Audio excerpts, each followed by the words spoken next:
So in my last class, we were studying about the other fungal diseases, where we studied about the rust disease, and we started with the study of smut diseases, wherein which we studied about the loose smut, covered smut in case of wheat. Today, let us study about the smut diseases in case of corn, where we are going to study about the corn smut, and the head smut, which you could observe in the economically important plant called as corn. So here we are going to study two different diseases, as I had mentioned. One is the corn smut, that is the infection which happen only onto the infected seeds. See here, each of the seed has been infected, where it is where the infection is confined only to the place where the infection, the pathogen has infected. So whereas in case of head smut, the entire inflorescence or the entire head has been infected. So it is systemic infection. So here the two different diseases we are going to study today. So let us start with the smut disease in case of corn. This is also called as the common smut. So which you could observe in the plant called as maize, commonly called as corn, which has got high economic values. So the pathogen which caused this disease is called as Eustilago medis. Eustilago medis is the one which caused this particular disease, and this particular organism has been placed under the subdivision Basidiomycotina, and it has been placed under the class Teleomycetes. I know the reason why it has been placed under Teleomycetes. I have explained in my last class also. It belongs to the order Eustilaginales and the family Eustilaginaceae. The genus which we are going to study is Eustilago, and the medis is the species which cause this the corn smut disease. This particular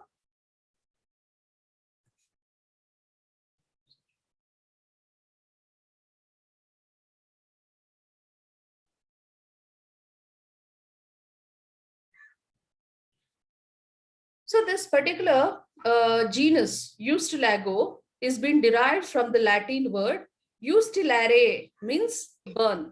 To burn, this particular organism Eustilago causes the symptom which looks like a burnt up appearance. That is because of the spores, the teleospores or the smut spores which it produce. They looks like the soot, you know. Once any object burn, it form a black soot, powdery mass it produce. So that is the reason this particular genus has been named as Eustilago after a Latin word eustillare, means to burn.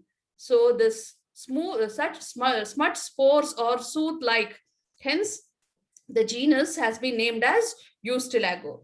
And this particular disease has been distributed all over the world, wherever the corn has been grown. In almost all the countries where they are growing, you can come across this particular disease, which cause a major economical loss. And this particular infected corns, the infected immature corns, that is before the formation of the complete teleospores, that is what I mean with respect to the immature galls. So these are the galls or the tumor like structures which has been formed due to the infection.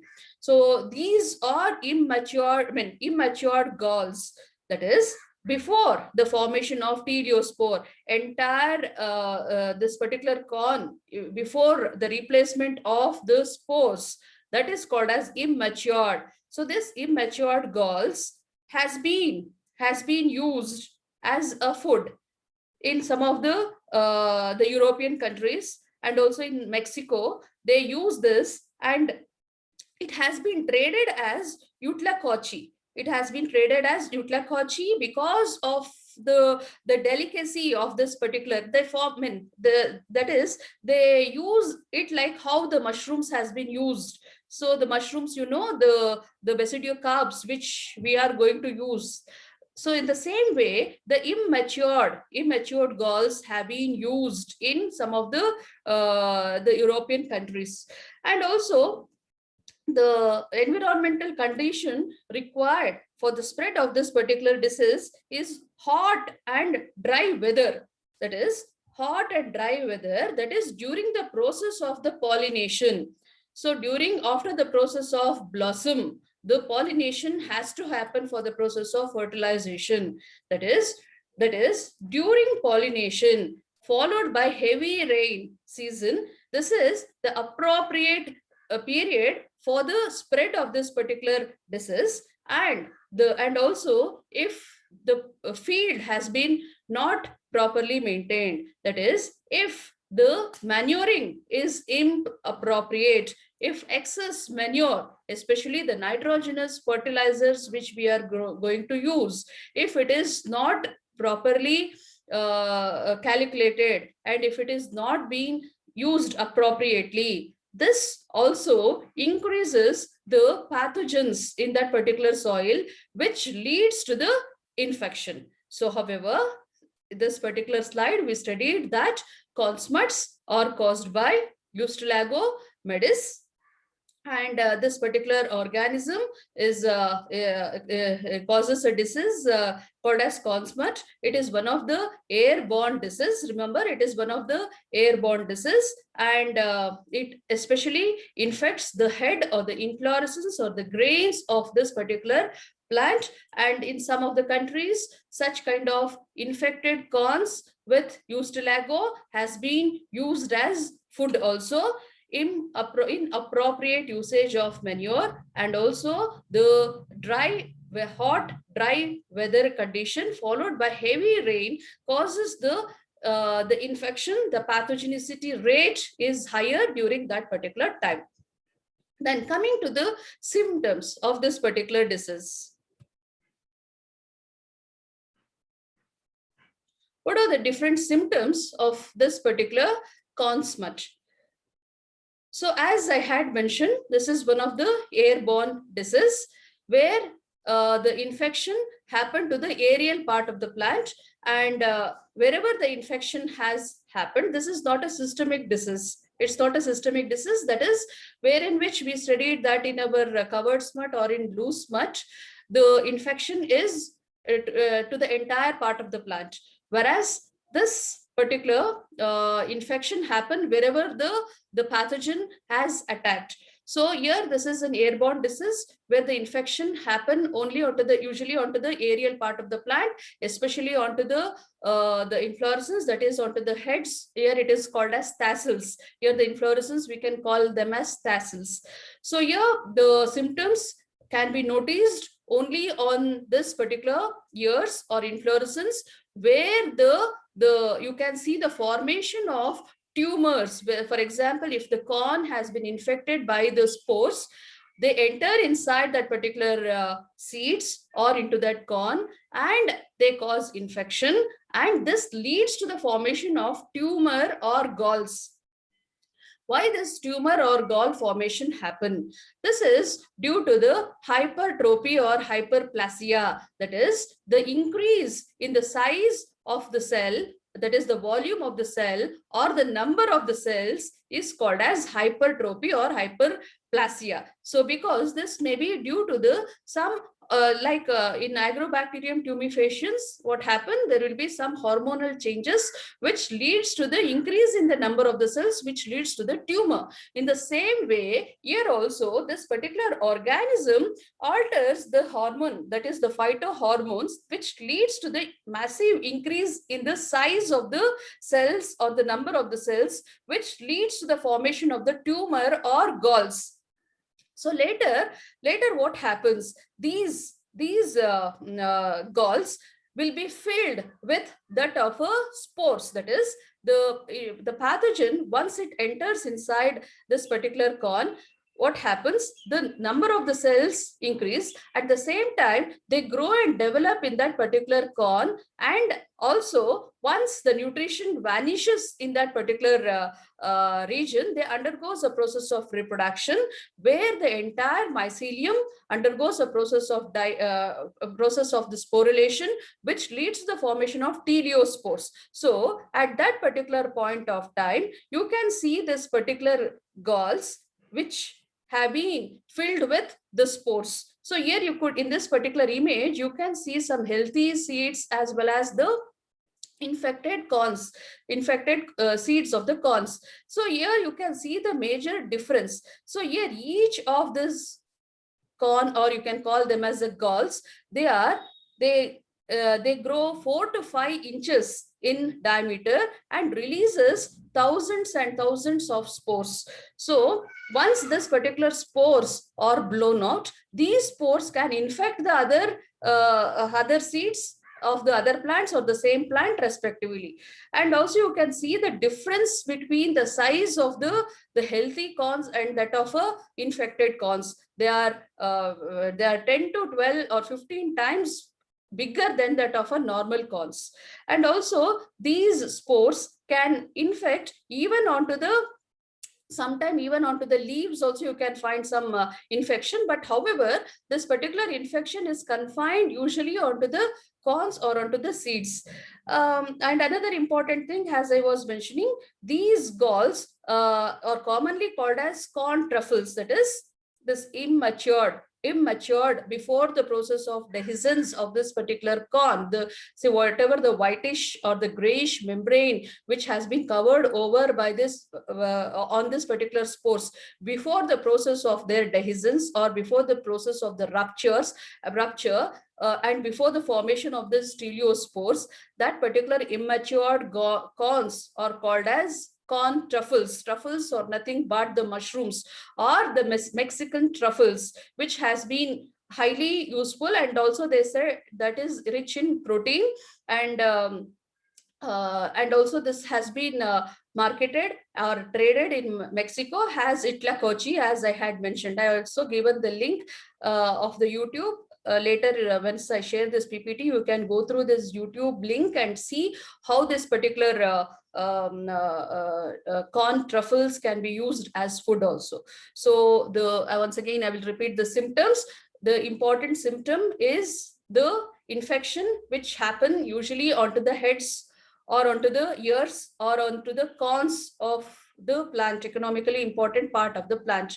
Once the infection or once the pathogen enters inside, due to the hormonal changes, which results in the rapid division of the cells, leads to hypertrophy and hyperplasia, because of which the size of that particular tumor or galls are comparatively bigger than that of a healthy one.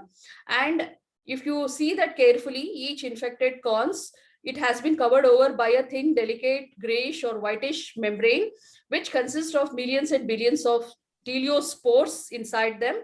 Once these spores are ruptured, they can infect the other plants. So these are the symptoms. Coming to the disease cycle of this Eustallago midis, as I had mentioned earlier, the infection happen through the spores called as what? The teleospores. Teleospores are the one which are found in the soil, if are found in the air. For example, if you can say this is an infected head or a tassel or a corn, where after the process of dehiscence or the rupture of that particular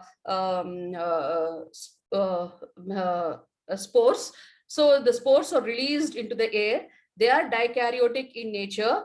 These dikaryotic teleospore, onset of favorable condition, they germinate. How they germinate? So, you know, as you could see in this particular image, it has got two wall layer, exine, ornamented exine, and intine, two wall layers it has.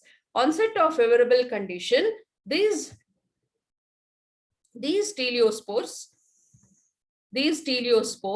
absorb some amount of water, become turgid, and the exine, see, this is the exine ruptures. And at the same time, the dikaryotic teleospore undergoes the process of karyogamy. That is, the fusion of this nucleus happen to form a diploid cell. This diploid nucleus undergoes one meiotic division. At the same time, intine, this is exine and this is intine. Exine ruptures due to the absorption of moisture. As it becomes turgid, exine ruptures, and intine produces one germ tube. This germ tube is called as epibasidium. Into this epibasidium, the nucleus which has undergone meiotic division, they enter into this epibasidium. Later, the septa or the wall formation happen between these nucleus. Okay. Later, this epibasidium pinches out the basidiospores. They pinches out basidiospores. Some mycologists, they call these basidiospores also as a sporidium. So once again, I will repeat, from the infected corn, wherever the galls have been formed, the wall of the gall ruptures, that is the tumor ruptures, mature tumor ruptures, and the teleospores are released outside. These teleospores, they are dormant spores. They overwinters, and on such a favorable condition, they develop into epibasidium. How they develop? The nucleus, two nucleus, this is dikaryotic cell. The teleospores are always dikaryotic. These dikaryotic nucleus undergoes a process of karyogamy to form a diploid teleospore. This diploid teleospore, on such a favorable condition, they produces the exine ruptures and in time produces a germ tube-like structure that's called as epibasidium. Meanwhile, the nucleus, diploid nucleus, undergoes meiosis to form 4 haploid nucleus. These in between these nucleus, wall formation happen, and from this epibasidium, basidiospores are pinched out. Later, what happens to this basidiospores? These basidiospores, they get dispersed through wind or through air current or through any of the vectors. If they land on the suitable place, or that is suitable places, the host, that is corn. Usually the target of this particular organism is always the aerial part of the plant. Especially they target the corns, they target the head or the inflorescence. Once this basidiospore land on the surface of the corn plant, what happen? They germinate. See, these are the basidiospores, they germinate. These basidiospore, haploid basidiospore, cannot be an infective one. So what should happen? The basidiospores, once they land, the basidiospores of opposite strain is required for the process of infection. So the basidiospores of opposite strain, they produces the primary hyphae, that is after the process of germination, the hyphae which has been formed, that is called as primary hyphae. These primary hyphae undergoes a process of karyogamy or somatogamy. The primary hyphae which has been formed from the opposite strains of the basidiospores, they undergoes a process of somatogamy. What is somatogamy? That is the process of the fusion of the two haploid vegetative cell happen, which results in the formation of the fusion of the cytoplasm, and the fusion of the nucleus is being delayed, which results in the formation of dikaryotic cell. Results in the formation, the product of somatogamy is the formation of dikaryotic cell, the cell having two nucleus of opposite strain. So such dikaryotic cell causes the infection into the host tissue, where they invade the host tissue. They are intracellular, that is they can invade even inside the host cell also. They invade inside the host cell, absorbs the nutrition present in that particular tissue, and at the same time which results in the formation of the tumor or gall-like structures. So if this is a seed which is being infected because of the growth and development, and also due to the rapid division of the cells inside this particular corn or the seeds of the corn, which results in the formation of the tumor, that is this tumor has been formed due to the rapid divisions of the cells in that particular corn, which results in the rapid increase in the diameter or the size of the corn when compared to that of a normal one. So later what happens to this dikaryotic mycelium? This dikaryotic mycelium, what happens is, once the nutrition is vanished, they will enter into the reproductive phase or into the dormant phase, where each of the dikaryotic mycelium, where each of the cell in the dikaryotic mycelium gets converted into the spores called as iridospores, or sorry, teleospores. At that particular point of time, this tumor or the gall which has been formed will be filled with black, sooty billions and billions of the teleospore inside them. And this tumor has been covered over by a delicate membrane, how you could see in this particular image. See, now whatever I had explained over here, the tumor which has been formed. So, see this, if you see here, this is the tumor, and this tumor has been filled over by a black, sooty millions and billions of teleospores, which are dikaryotic single-celled teleospores. And once this the wall of this particular tumor ruptures, the teleospores are released and the cycle continue. So this is about the life cycle of Eustallago medis. Then how to control this particular disease? So obviously, using of disease resistant varieties, sanitation measures, that is, the feed has to be properly sanitized. That is, we better to remove whenever this tumor or galls, if you can come across in that particular field, before they break open, before they dehisce, so before they release the teleospores into the surrounding, into the air, better to take out that particular head, entire plant or entire head or an inflorescence, and it has to be burnt into ashes. So such sanitary measures has to be followed. Crop rotation is always better. If you could see the teleospore in the soil, they germinate, produces basidiospore, and they can reinfect the plant. If you're going to sow the same kind of crop again, so the infection becomes very easier. So better to go for crop rotation. That is, we can go for the leguminous plants, so that the target of this particular pathogen can be avoided, and maintain the fertility of the soil, balance the soil fertility. See the nitrogen content in the soil first. Go for soil testing and see how much of the nitrogen is required for in order to improve the fertility of the soil. Only the appropriate amount of nitrogenous fertilizers has to be used in that particular field. More the fertilizers, especially the nitrogen fertilizer, if we are going to use, better the growth of some other pathogen which causes illness onto the plant. So better to use the balanced soil fertility based on the soil testing. Avoid mechanical injuries to the plant during cultivation and spraying. So if it is easy for this particular pathogen to enter into the plant through mechanical injuries, better to avoid that. Protect corn again insect, because apart from the air or the wind as a, is the process of the dissemination of this particular teleospore, even the insect or even the workers who work over there, or the implements or the equipments which we are going to use, may also cause the infection onto the healthy one.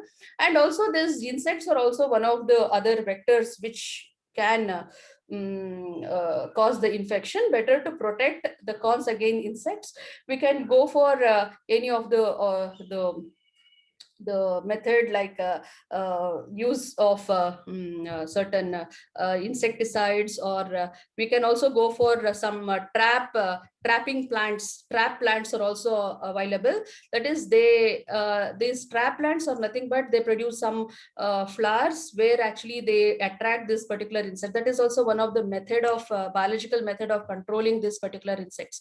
And also there are certain other methods like they use certain traps for insects, especially the traps which has been completely which are fluorescent and attractive color, and it has been covered over by some adhesive traps. So where the insects get attracted towards there and they try to go over there, they just trap over there. So better to go for such kind of methods, or use some insecticide. Better not to go for any other chemical insecticides. Use the organic one. That is better to go for usage of certain traps trap plants can be used, so that the insects, instead of getting attracted towards the corn, they go and attract towards those things. So protect corns against insects by any of this method. Cut out and destroy the galls before the smut or the boils ruptures. Before the release of teleospore, we have to remove them, and it has to be burnt into ashes. These are some of the methods of controlling this corn smuts. Then coming to the head smut. So here the difference between the corn smut and the head smut is, the head smut is the systemic infection. That is where the infection happened to the entire plant. The entire tissue of the plant has been infected in case of head smut. And this head smut is one of a soil-borne disease, or it is a seed-borne disease. Whereas the corn smut was, it's a airborne disease. And the corn smut was, the pathogen for corn smut is Eustylago medis. The head smut, here in case of head smut, the entire inflorescence or the entire head is been infected. Wherever there in corn smut, only the infected part gets infected. Okay, so here it is systemic infection. So the pathogen which causes this head smut is Basilotheca rheliana, remember. And this also belongs to the same subdivision, Basidiomycotina, class Teleomycetes, order Eustylaginates, and the family Eustylaginaceae. And this is also one of the diseases which occur again in Zea mays. And this is also a disease which you can come across all over the world, wherever the maize has been grown, including all other countries like North America, Australia, Asia, and Europe. In all these continents, you can come across this particular disease. And this is one of the outbreak. And also this can be observed, the symptom of this particular, since it is one of the systemic infection, it is a seed-borne disease, the infection can be observed, that is the symptom of this particular disease can be observed only when the inflorescence has been formed, only when the head has been formed, only when the smutted head has been formed, you can come across this particular symptoms, or else the healthy and the infected plants both look the same. And here the environmental condition required for the spread of the disease is 23 to 30 degrees Celsius is the optimum temperature required. And this infection is usually due to the teleospore. Teleospores are the one which causes primary infection. And as I was mentioning, this is the head smut in case of corn is one of the soil-borne or a seed-borne disease which causes systemic infection. That is, during the process of the germination, if the seed which we are going to sow, if it has been not,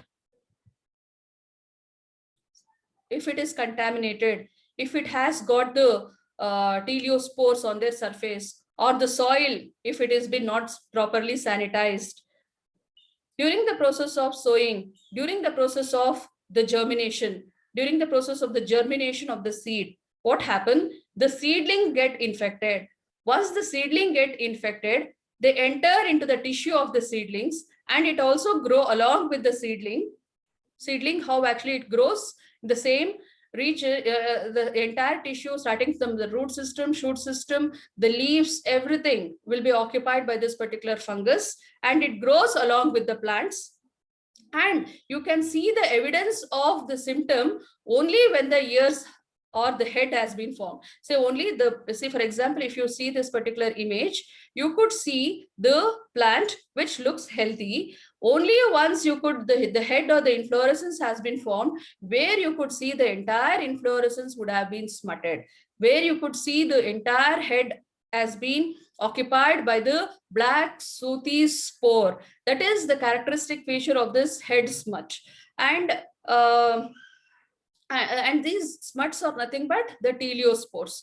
So here, the characteristic feature of this particular head smut, as I was mentioning, the entire head has been infected. So here, the vascular system, that is the food and the water conducting tissue, those are called as vascular system. The vascular system of the corn inflorescence, the xylem and the phloem, which is being connected into this particular head, they also get smutted, and they form a thread-like strands. They form a thread-like strands because of their decay maybe. And this is the characteristic feature of this particular organism. And the tassel or the head which has been smutted, they never produce pollen. And also, if pollens in the sense, the male flowers may not produce pollen because they would have been smutted. And each floret, that is each flower, that is the each gynoecium of a female flower, they also, the ovaries of this particular flower also would have been occupied by this teleospores, and the entire flower become smutted, and also they also leads the formation of galls. However, to conclude here, this is one of the systemic infection, and the infecting propagule is found to be soil borne or a seed borne. Once the seed is been germinating, the germinating seedling gets infected by this teleospores. They enter into the plant tissue, they become intracellular, absorb all nutrition, grow, develop along with the plant. The initial symptoms can be found only on the inflorescence, or only once the head has been formed, where the entire head or the entire inflorescence, starting from the vascular bundles and even each florets, become smutted. They may never produce pollen. And also the oogonium of the female flowers, even they become occupied. The oogonium has been occupied by the teleospores, and they also become smutted. So to conclude, the entire head become smutted. So that is the characteristic feature of this head smut. So how the disease cycle is? The main source of the infection is the teleospores. You know, they are the single-celled dikaryotic spores. These spores, they germinate, they develop along with the seedling, they enter into the entire tissue of the seedling, they grow, develop, and they enter even into the inflorescence, that is the tassel. Here it is in cons, it's called as tassel or the inflorescence, and they occupy the entire inflorescence, starting from the vascular bundles, starting from the central axis, the florets, entire tissue has been occupied by this particular mycelium, and finally they are involved in the formation of teleospores. So the entire head becomes smutted, and these smut spores again, they get dehisced and dispersed through wind, and they can reinfect the healthy plant, or they will be there in the soil, and they overwinters in the soil, or along with the grains they get contaminated. And once we are going to use such kind of seeds or the soil which has been not properly sanitized, the disease cycle continues. So how to control this particular disease? Best method is we have to see whether that we can go for the diagnosis of the this particular organism, Sphaerotheca rhelianum. One of the method is, conventional method is, we can isolate this particular organism, and like conventional method, that is like how we are going to isolate the endophytic fungi. In the same way, we can see whether this particular pathogen is there or not using microscopic and macroscopic characters. Before the formation of the smut on the inflorescence, it is highly difficult to identify only by its hyphal characteristics. So now the rapid, specific, and selective molecular tool, that is PCR, is really helpful in identifying this particular pathogen. Always go for plant disease resistant varieties, and crop rotation is another best method. Rotation with that of the leguminous plants or non-susceptible host is always better, and use of proper fungicides, and destroy, take out that particular galls or smuts or boils or inflorescence or tassels which has been infected. It has to be taken out, and before it dehydrates, burn it into ashes. Application of certain fungicides, that is use of Captan, or we can go for Vitavax, these are actually the systemic fungicides. What are the systemic fungicides? These are the fungicides. Once we are going to apply on the plant or onto the soil, they absorb these fungicides, and this has been translocated and transported into the entire part of the plant. That is called as systemic fungicides. Then maintain the fertility of the soil, maintain balanced fertility of the soil. That is also one of the best method. And removing the thistles and burning them into ashes, that is another best method. So best method is of controlling this diseases, detection of this particular pathogen, either by conventional method or by molecular tools, use of disease resistant varieties, proper sanitization, proper crop rotation, proper maintaining the fertility of the soil, and before the rupturing of the inflorescence and release of the smut spores, better to take out such kind of heads and burn them into ashes. So these are some of the methods to control this head smuts. And these are some of the references. Any of these books and the websites we can use. And thank you. Thank you, ma'am.